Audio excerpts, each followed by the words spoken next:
नमस्तंताय सहस्रमूर्ते सहस्रपादाय कुशलभावे सहस्रनाम में पुरुषाय शाश्वती सहस्रपूर्ण। सम्मानित मंच और सम्मानित मंच के सामने बैठे हुए मेरे दुर्जन, उससे भी ज्यादा सम्मानित मेरी माताएं, मेरी बहनें, पत्रकार बंधुओं, साथियों, जैसा हमारा अन्न होगा वैसा ही हमारा मन होगा, ऐसा हम सब ने पढ़ा है, समझा है, जाना है। जब बालक गर्भ अवस्था से बाहर आता है उसके बाद से ही उसकी शुचिता को लेकर के उसकी माता चिंतित होती है। यही सनातन की परंपरा है। और जो सनातन की परंपरा है वह आज की नहीं है, ये बहुत प्राचीन परंपरा है। और उसी परंपरा को अनुकरणीय करके आज मैं साधुवाद देता हूं इस मंच के माध्यम से अपने मुख्यमंत्री योगी आदित्यनाथ जी को, प्रधानमंत्री नरेंद्र मोदी जी को और ये भारतीय जनता पार्टी सरकार को, जिन्होंने इसको और आगे बढ़ा करके इस कांवड़ यात्रा में जो बारीकियां थी उनको भी सामने लाने का कार्य किया है। लेकिन कुछ लोग जिनकी धारणा पहले से ही दूषित है, उनका मन मस्तिष्क दूषित है और वो हर कमी में, हर अच्छे काम में भी कमी निकालने के लिए आगे आते हैं। ऐसे हमारे लोग, चाहे वो विपक्ष के नेता, विपक्ष के सम्मानित अध्यक्ष लोग हो, नेतागण हो, और या ओवैसी हो, जिन्होंने उस पर कमी निकाली और कमी निकाल के उन्होंने कहा कि हम नाम छिपाने की बात को भूल गए। अब वह ये बात पर आगे नहीं आ रहे हैं कि हमने उनको दुकान लगाने से मना नहीं किया है। यह देश भारत देश है, हिंदुस्तान है ये। यहां पर आपके साथ कोई भेदभाव नहीं किया जा रहा है, आपको दुकान लगाने से मना नहीं किया गया है। सिर्फ अपनी पहचान बताने के लिए आपसे कहा गया है, जैसा हमारे यहाँ पहले भी था, ऐसा हमारे पास जो संविधान है, जो कानून है, उसमें इसका उल्लेख है कि आपको स्पष्ट अपनी पहचान बतानी पड़ेगी। और इस मंच के माध्यम से, इस सनातन सभा के माध्यम से हम ये चाहते हैं कि जो भी खाद्य सामग्री विक्रेता हैं, आज नहीं कि ये कांवड़ यात्रा पूर्ण हो जाएगी उसके बाद ये समाप्त हो जाए, नहीं। जो ये वेंडर एक्ट है, ये हम सब लोग यहाँ इसलिए बैठे हैं कि हमारा संघर्ष आज नहीं समाप्त हो रहा है।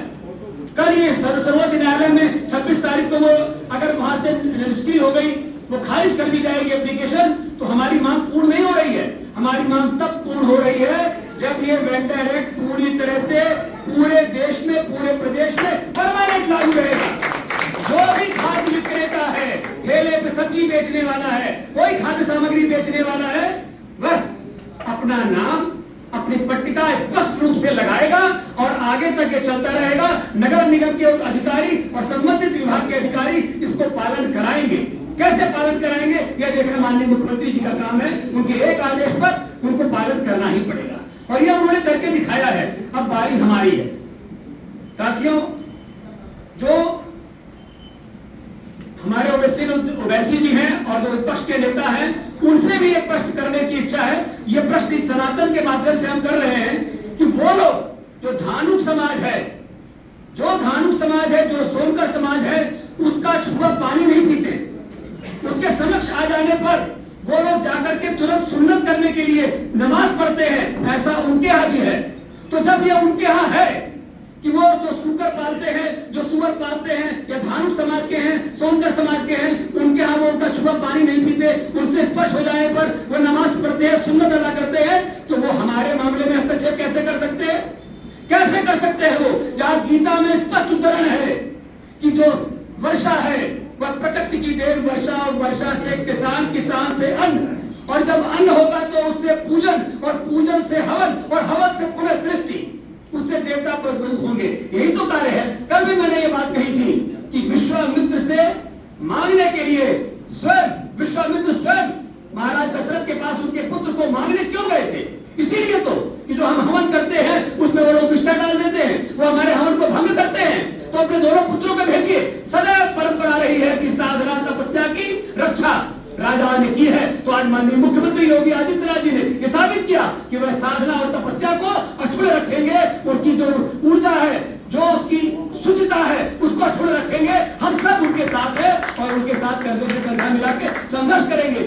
यहाँ सड़क से नहीं, न्यायालय से लेकर सड़क तक और सड़क से लेकर संसद तक, जहां भी चलना पड़ेगा, ये सनातन समाज, ये ब्रह्म समाज चलेगा और उनके साथ कदम से कदम मिला जाकर के आगे बढ़ेगा। मेरे पास बहुत से लोग हैं, मैं चाहता हूं कि ये लड़ाई हमारी जो प्रारंभ हुई है, जब तक हम उसको मुकाम तक न पहुंचा दें। किसी साथी ने अच्छा सुझाव दिया, हम वहां स्वयं जाने की बात कर रहे हैं। अभी सनातन यात्रा भी निकलेगी, सनातन यात्रा में हम लोग वहां तक जाएंगे भी, और आप सबका सहयोग, आप सबका साथ बराबर लेते रहेंगे। साथियों, जहां न्यायालय का विषय है, मैं न्यायालय के लिए ज्यादा बात नहीं कह सकता, उसकी एक मर्यादा है, लेकिन मैं इतना जरूर कहूंगा कि न्यायालय के लिए परम स्वतंत्र न सिर पर कोई, और भावे मने करो तुम सोई, ऐसी व्यवस्था जो चल रही है उस पर भी विराम लगेगा, तब हम एक साथ उतरेंगे। जय हिंद, जय भारत।